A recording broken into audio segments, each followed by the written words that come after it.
The base commander, who was a friend of ours for CFP Esquimalt, came and knocked on my door at 7 o'clock in the morning, and I knew as soon as I opened the door, something had happened.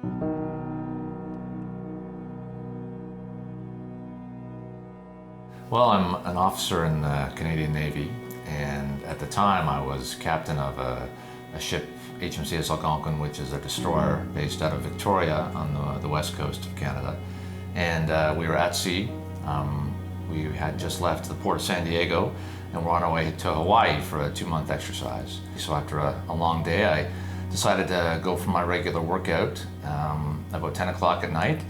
And so I put my shorts, t-shirt on, got my iPod, got on the treadmill, started to run, and then the next thing I remember is waking up in a hospital.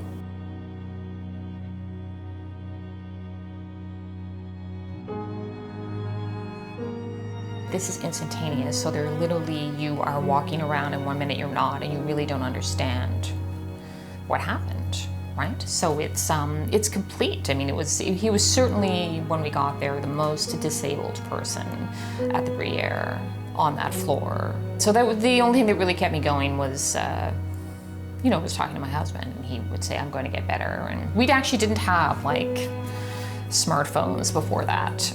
Then we got them. I got them so that we could communicate with each other at night. Like I could text him, we could FaceTime, and that's how we, every night, so that we knew. But every time I left the hospital, I was always worried that,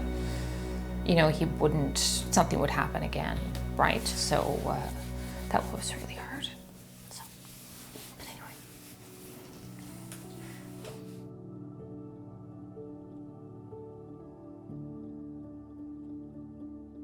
It was initially very shocking, very traumatic for me to realize that I was now a stroke patient. I guess until that point it really hadn't sunk in that I had had a stroke, and the doctors really couldn't do much for me. It was up to the rehabilitation to take place, and at that point, at the very beginning, not being able to move my left side and barely being able to feed myself, I guess that was my lowest point.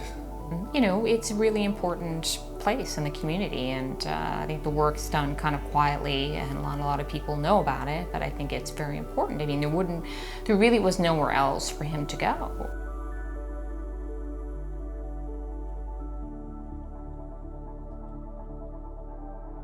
When I would have to walk through the Byward Market to go see my husband, who was a 43-year-old perfectly fit man who was in a wheelchair. And then you walk around and people are just going to dinner and having a good time, and they just seem so oblivious that in a moment your life can completely change, and they don't think about what is available to them in those circumstances. So I think it is just this building in downtown Ottawa that maybe people don't realize how important it is. I mean, for me, my life changed because of Bruyère. I mean, the stroke changed my life in one way, i.e. it made me disabled.